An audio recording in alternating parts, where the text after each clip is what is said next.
Hello student, आज 11th history में आपका जो है टॉपिक है मेसोपोटामिया सभ्यता में लेखन कला। मेसोपोटामिया सभ्यता में लेखन कला के संदर्भ में अध्ययन करेंगे।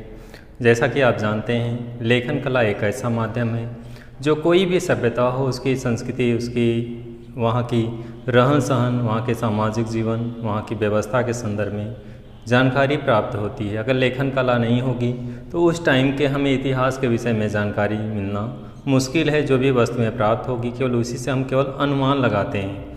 लेकिन उस सभ्यता के विषय में अगर कोई चीज़ लिखी गई है, चाहे दीवारों पे, चाहे कहीं पर उत्कीर्ण की गई है, तो उससे हमें विस्तृत जानकारी प्राप्त होती है और हमें उस काल के, उस शासन व्यवस्था, उस टाइम की, उस सभ्यता के विषय में काफ़ी कुछ जो है प्रकाश पड़ता है। उन घटनाओं को लेकर के कितना विकास हुआ था, क्या स्थिति थी उसकी। तो लेखन कला के संदर्भ में, चूँकि लेखन कला से काफ़ी कुछ जानकारी प्राप्त होती है, इसी संदर्भ में हम लोग अध्ययन करेंगे कि मेसोपोटामिया सभ्यता में लेखन कला किस रूप में था, इससे हमें क्या क्या जानकारी प्राप्त होती है। चलिए विषय वस्तु को स्टार्ट करते हैं। मेसोपोटामिया में 32 ईसा पूर्व जैसी पट्टिकाएँ प्राप्त हुई हैं, जिस पर बैलों, मछलियों तथा कुछ संख्याएँ आदि का लगभग 500 सूचियाँ थीं। तो इस तरह से 500 सूचियाँ थीं।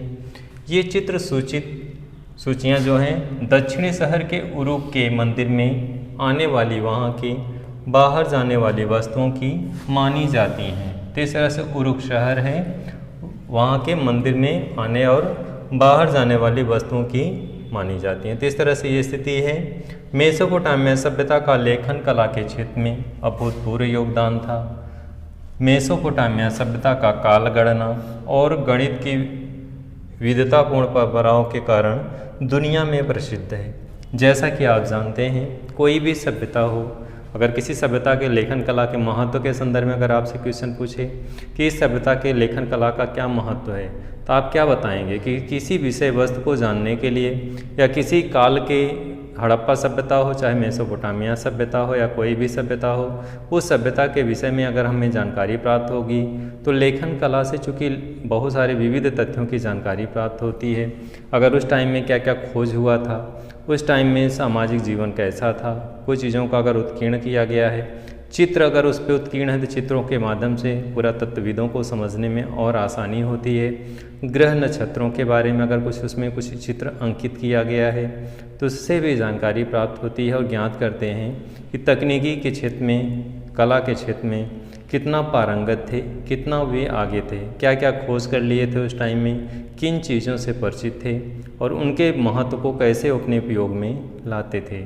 तो ये सभ्यता के भी कला के, लेखन कला के माध्यम से जो भी चीज़ें प्राप्त होती हैं उससे ज्ञात किया जाता है, उससे अनुमान लगाया जाता है कि इस सभ्यता में क्या क्या खोज हुई थी, किन ग्रहों और नक्षत्रों के संदर्भ में क्या ये लोग जानते थे, क्या ग्रह नक्षत्र के संदर्भ में कुछ डिवाइड किए थे, दिन और तारीख को संदर्भ में क्या कुछ अवगत थे उस चीज़ों से। तो इस तरह से लेखन कला के माध्यम से कोई भी सभ्यता हो उसके विषय में हमें ज्ञात होता है कि उस टाइम में क्या क्या चीज़ जानते थे, किन किन चीज़ों को वो महसूस करते थे, समझते थे कि क्या ग्रह होते हैं, क्या ग्रहों के चक्कर भी लगता है, दिन रात होते हैं, तो क्या उसके क्या कारण हो सकते हैं, क्या इन चीज़ों से वो परिचित थे। बहुत सारी चीज़ें हैं। नक्षत्रों के विषय में उन्हें क्या ज्ञात था, दिन और रात जो होते हैं उनके क्या मतलब क्या अवस्थिति है, क्या पृथ्वी कुछ चक्कर लगा रही है, यानी इन सब चीज़ों से क्या वे परिचित थे। तो इतने साल पहले की जो सभ्यता, अगर इन चीज़ों का उल्लेख मिलता है तो इसका मतलब है कि उस टाइम के लोग उस स्थिति को समझते थे, ग्रहों के विषय में जानते थे और उसका लेखन के माध्यम से उल्लेख भी किए थे। तो इस तरह से लेखन कला जो प्राप्त हुई है इस सभ्यता की, उससे आभास होता है कि इस टाइम में लोग जो है ग्रह नक्षत्रों के विषय से परिचित थे।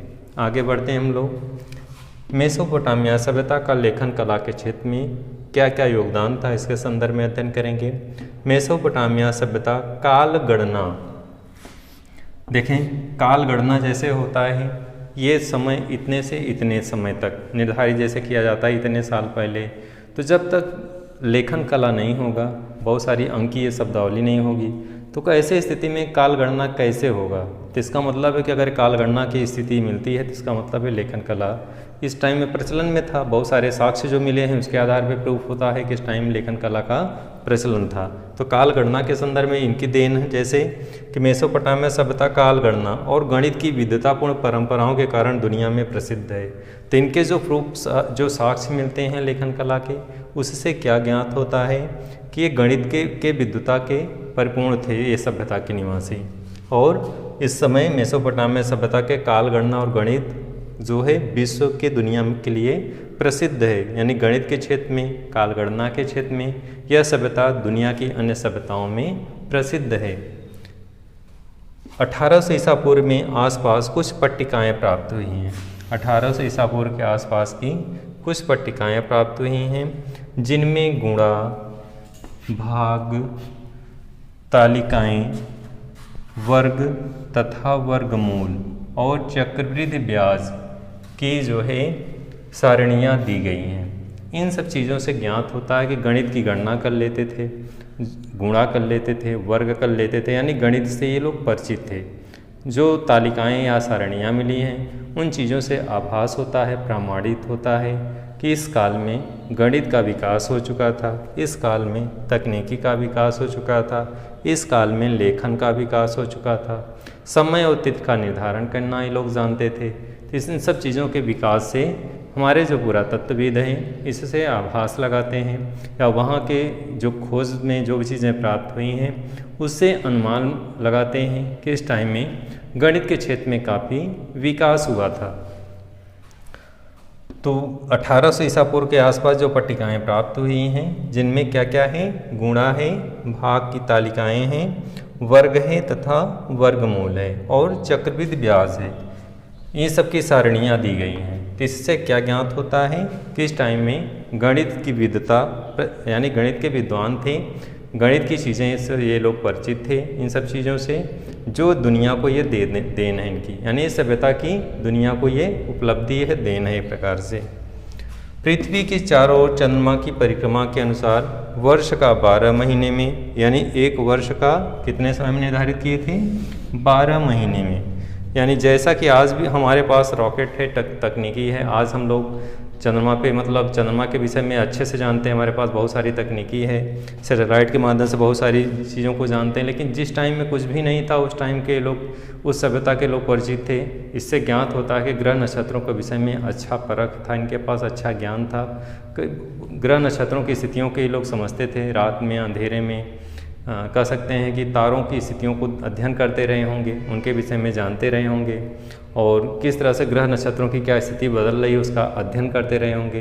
तभी तो जो है इस निष्कर्ष पे पहुंचते थे किस तरह से पृथ्वी चक्कर लगा रही है, ग्रह नक्षत्रों की क्या स्थिति है, इसके विषय में लोग अवगत थे। आगे बढ़ते हैं हम लोग आगे।